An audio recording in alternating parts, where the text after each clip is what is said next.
ആയാലും തീർച്ചയായിട്ടും ഞാൻ സ്നേഹിക്കുന്നതിനോ ഒപ്പരം ജീവിക്കുന്നതിനോ ഒന്നും എതിരല്ല. പക്ഷേ ഇത്തരത്തിൽപ്പെട്ട ഒരു രീതിയിലുള്ള ഒരു പോക്ക് എന്ന് പറയുന്നത് തീർച്ചയായിട്ടും ഇന്നല്ലെങ്കിൽ നാളെ കാലം നിന്നോട് കണക്ക് ചോദിക്കുക തന്നെ ചെയ്യും. നിന്റെ ഉപ്പയുടെ കണ്ണിൽ നിന്ന് അല്ലെങ്കിൽ ഉമ്മയുടെ കണ്ണിൽ നിന്ന് വന്ന ആ ചുടുനീർ തീർച്ചയായിട്ടും അതിൻ്റെ വില എന്താണെന്ന് ഇന്നല്ലെങ്കിൽ നാളെ തീർച്ചയായിട്ടും നിദാശരി നീ അറിയുക തന്നെ ചെയ്യും. കാരണം കാലം കണക്ക് ചോദിക്കാതെ കടന്നുപോയ ചരിത്രമില്ല. ഇന്നല്ലെങ്കിൽ നാളെ നീ ഒരു ഉമ്മയാകും, അതുപോലെ തന്നെ നിന്റെ കാമുകൻ നാളെ ഒരു വാപ്പയുമാകും. അതിനുശേഷം നിങ്ങൾക്കും ഒരു കുട്ടികളുണ്ടാവും. നിങ്ങളുടെ കുട്ടി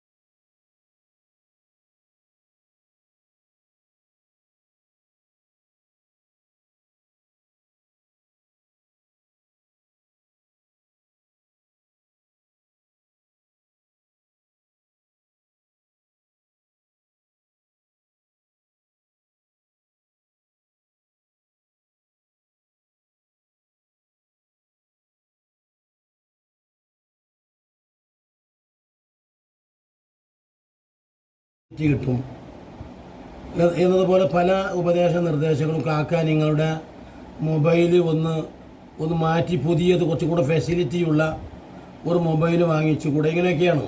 അപ്പോൾ ഞാൻ അതിൽ എന്നെ സംബന്ധിച്ചിടത്തോളം അങ്ങനെ ഒരു ഫെസിലിറ്റിയുള്ള മൊബൈൽ വാങ്ങുക എന്നതൊക്കെ എനിക്ക് പ്രയാസമുള്ള ഒരു കാര്യമാണ്. അത് കാണുന്നവർ കണ്ടാൽ മതി, അല്ലാതെ ഞാൻ എന്താ ചെയ്യുന്നു? എൻ്റെ പരിമിതികൾക്കുള്ളിൽ ഒതുങ്ങിക്കൊണ്ട് ചെയ്യുക എന്നതിലാണ് ഞാൻ ഉറച്ചു വിശ്വസിക്കുന്നത്. കാരണം ഇന്ന് കാണുന്ന ഈ പറയുന്ന ആർഭാടത്തോടൊന്നും അല്ലെങ്കിൽ ഈ തരത്തിലുള്ള ഇതിനു വേണ്ടി കുറേ പൈസ ചിലവാക്കി ആലോചിച്ച് നോക്കൂ. നിങ്ങൾക്ക് തന്നെ ആലോചിച്ച് നോക്കിയാൽ അറിയാൻ ആളുകൾ എന്തെല്ലാമാണ് പരിഹസിച്ചു കൊണ്ടിരിക്കുന്നത്. യഥാർത്ഥത്തിൽ മോണിറ്റൈസേഷൻ ലഭിച്ച ഒരു ചാനലാണെങ്കിൽ പോലും അതിന് കിട്ടുന്ന വ്യൂസിനെ അടിസ്ഥാനപ്പെടുത്തിയാണ് അതിന് കിട്ടുന്ന പ്രതിഫലം. വളരെ കുറച്ച് മാത്രമാണ്.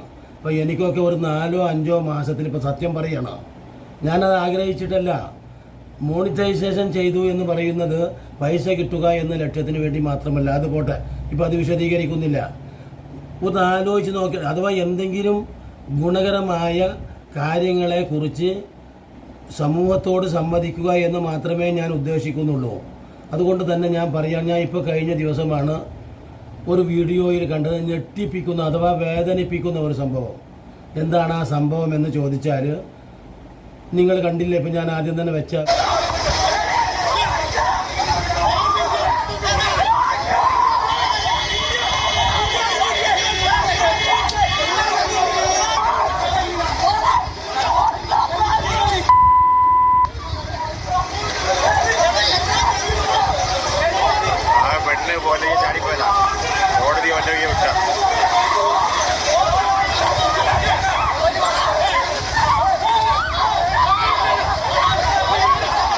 വീഡിയോ നമ്മെ അങ്ങേയറ്റം വേദനിപ്പിക്കുക എന്ന് പറഞ്ഞാൽ നമ്മളിനി എന്തിനു ജീവിക്കണം? യഥാർത്ഥത്തിൽ ആലോചിച്ച് നോക്കൂ. പരിശുദ്ധ ഖുർആൻ 1400 കൊല്ലങ്ങൾക്ക് മുമ്പാണ് നമ്മളോട് ഈ പരിശുദ്ധ വചനം ഓതി തന്നത്.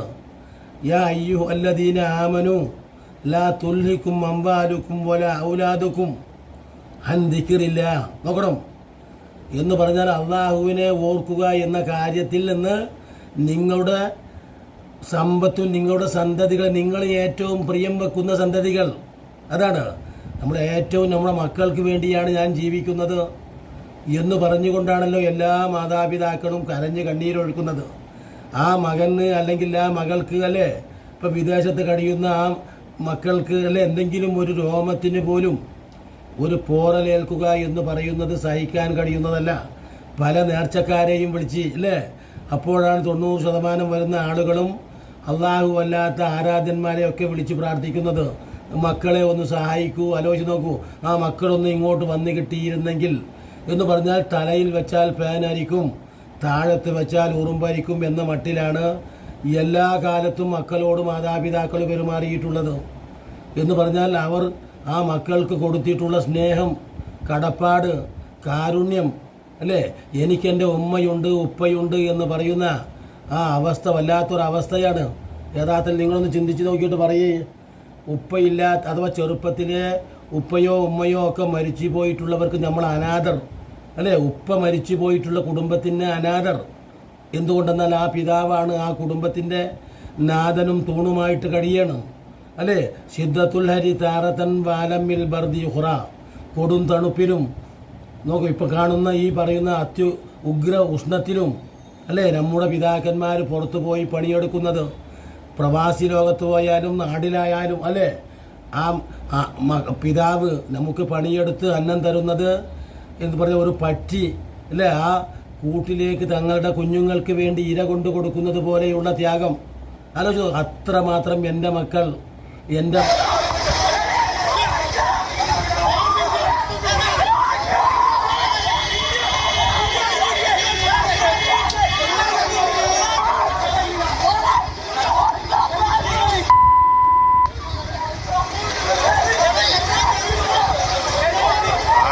പോലെ ചാടിപ്പോയതാ കോടതി ഒറ്റ വിട്ട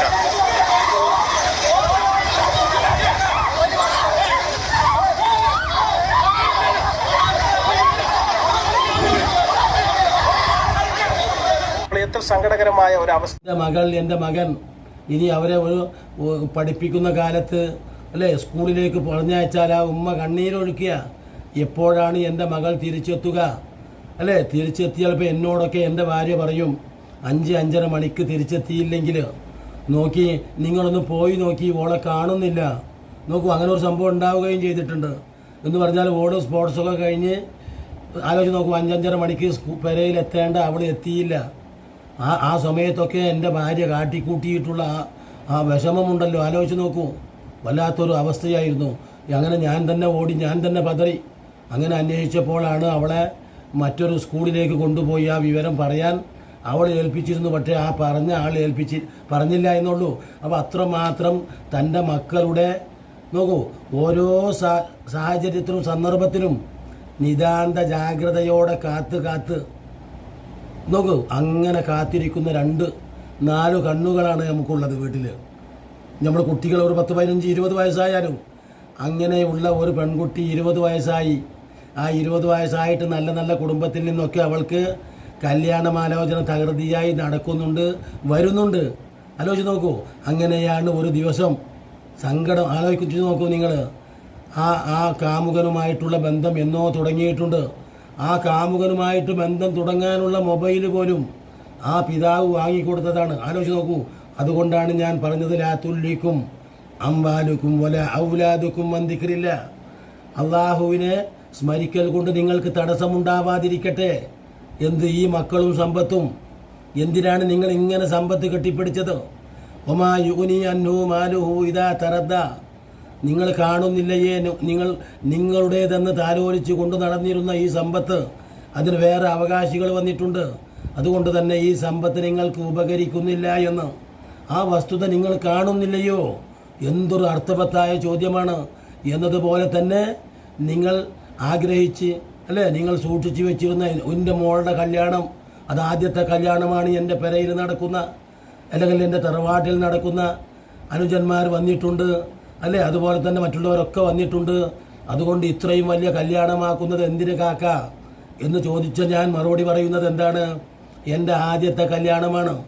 എനിക്ക് വളരെ സ്വപ്നമാണ്. അതുകൊണ്ട് ഞാനൊരു 5000 ആളുകളുടെ കല്യാണം എന്ന് പറഞ്ഞാൽ കണ്ണിൽ എണ്ണയൊഴിച്ച് മോൾക്ക് പണ്ടവും പണവും അതുപോലെ തന്നെ നമ്മളൊക്കെ അപാസകരമായിട്ടാണ്.